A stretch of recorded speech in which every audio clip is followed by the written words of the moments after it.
And we begin with the 6 murders in San Bernardino County connected to illegal marijuana, now putting remote areas of the high desert back in the spotlight. Good afternoon, everyone. I'm Carolyn Johnson. And I'm Michael Brownlee. Law enforcement is targeting an area that stretches from Lucerne Valley to Newberry Springs near Barstow, Yucca Valley to Adelanto. Now, in 2022, there were more than 1,400 known illegal marijuana grows. Today, that number has dropped to about 300 or so. Yeah, so they are making progress, but this danger in the desert is something the I-Team first started following more than 2 years ago.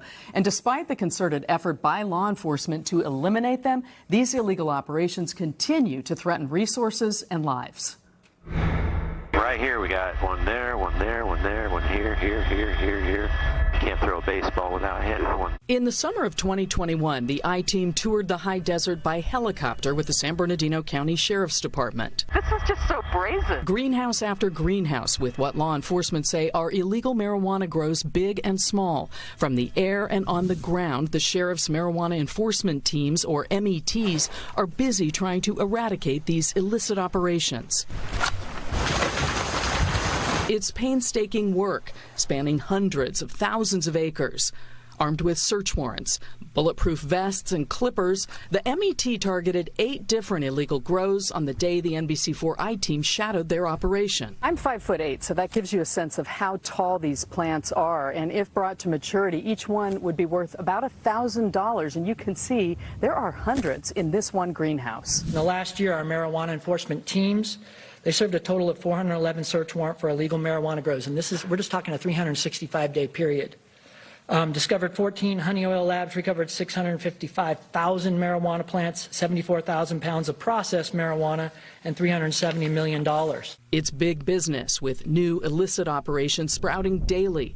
Deputies told us scouts in the area spread word about the sweeps. We encountered only one person on site. I was just working, is what this man told deputies.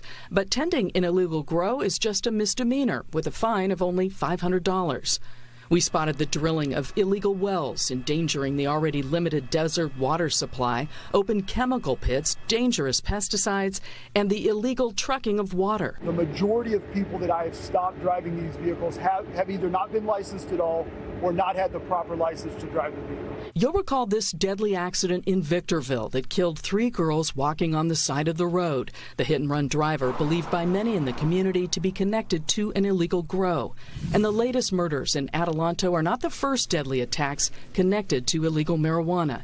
In the fall of 2020, 7 people were murdered in Aguanga in what deputies described as an illegal grow and processing operation. That crime remains unsolved. We've unleashed a plague in this California, and the plague is the black market of marijuana and certainly cartel activity. Voters approved legalizing pot in California with Proposition 64, but it also downgraded illegal cultivation from a felony to a misdemeanor. There's really no difference between 6 plants and 1,000. 6,000, a million. It's all the same. It's just a misdemeanor in California. In fact, in the 6 other western states that have legalized recreational marijuana, illegal cultivation remains a felony with serious fines and jail time.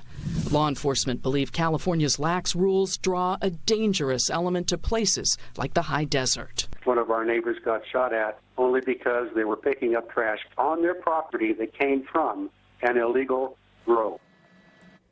Now, that neighbor did not want to be identified back in 2021 because he was worried about what could happen to him and his family. But I spoke with him this morning, and he says the Lucerne Valley has seen marked improvement thanks to the Sheriff's Marijuana Enforcement Teams. He credits San Bernardino County Supervisor and now Board Chair Don Rao with spearheading funding efforts for the Sheriff's Department and code enforcement in that county.